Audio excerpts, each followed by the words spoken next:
पुट्टस्य लोकधमी चित्त यस्य न कंपती अशोक वीरज खेम एत मंगलमूर्ती. असा महान संदेश देणारे महाकारुणिक तथागत गौतम बुद्ध,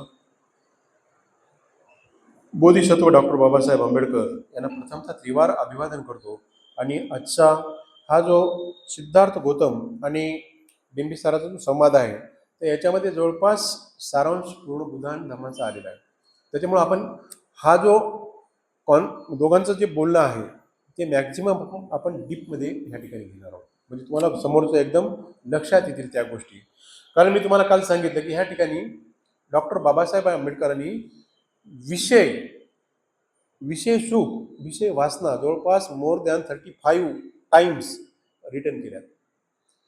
कारण ते शब्दाचा उच्चार जवळपास 35 पेक्षा जास्त आलेला आहे.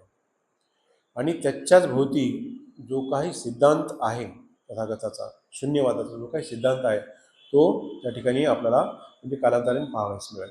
जेव्हा बिंबिसार राजा सिद्धार्थांना म्हणतो, समजावून सांगतो की तुम्हाला जर म्हणजे कार्यच करायचं असेल, तुम्हाला जर खरोखरच काही प्राप्ती करायची असेल तर तुम्ही सांसारिक जीवनामध्ये राहून सुद्धा प्राप्त करू शकता.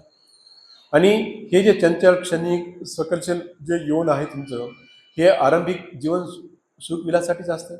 यौन इंद्रियावर संयम ठेवणं असतं, त्यांना भोग विलासापासून वंचित ठेवणे शक्य नाही. आणि किंवा धर्म जर खरोखरी तुझे अंतिम ध्येय असेल तर तो तुझ्या कुटुंबाचा थोर परंपरेनुसार यज्ञ कर, आहुती दे. यज्ञ आहुतीच्या माध्यमातून श्रेष्ठ सुखाची प्राप्ती होऊ शकते. जे ध्येय ऋषी महर्षींनी त्याग आणि तपस्येच्या माध्यमातून साध्य केले तेच ध्येय बाहूवर नाना प्रकारचे अलंकार लेऊन शिरावर रत्नजडित मुकुट धारण करून करणाऱ्या राजश्री यज्ञ आणि आहुतीच्या माध्यमातून साध्य केले आहे. बघा, तर या ठिकाणी शेवटचं त्यांचं जे टॉकिंग असते महत्त्वाचं, की ज्या ऋषींनी जे काही कार्य केले त्या पद्धतीने सुद्धा तुम्ही कार्य करू शकता. हा जो संसाराचा त्याग केला आहे हा नका करू, कारण तुम्ही ह्या जीवनात राहून सुद्धा अंगावरती रत्नजडित मुकुट धारण करून सुद्धा तुम्ही हे कार्य करू शकता. आणि त्याच्यानंतर सिद्धार्थ गौतम त्यांच्या ह्या टॉकिंगला जरासं इम्प्रेशन होत नाही. एकदम सिंहासारखे किंवा एखाद्या गजभर हातीसारखा त्याच्यासमोर उभा राहतो, सगळं शांत चित्ताने ऐकून घेतो आणि नंतर एक एक प्रश्नाची उकल त्या ठिकाणी करत असतो. सिद्धार्थ त्यांना म्हणतात की हे जग जे आहे ते द्वंद्वावरती अवलंबून आहे. कुठल्याही गोष्टी समजा ते आहे तर दोन दोन गोष्टी घडत असतात.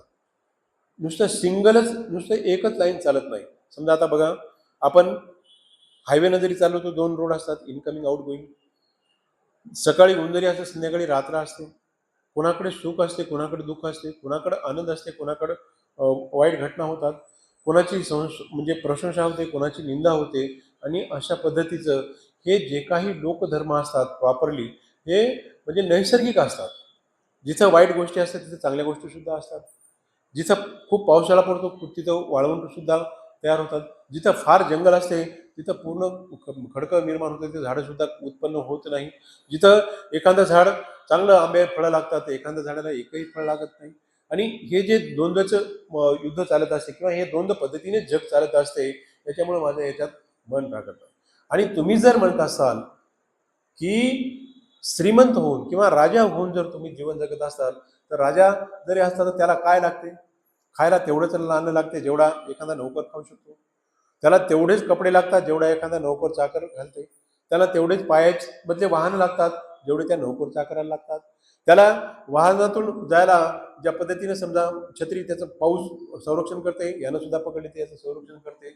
मग हे जे साधनं आहेत या फक्त नुसत्या मोठारपणाच्या मिरवणुकीसाठी नव्हेत काय? कोण सांगते? सिद्धार्थ बिंबिसार राजाला सांगते. आणि अशा पद्धतीनं जेव्हा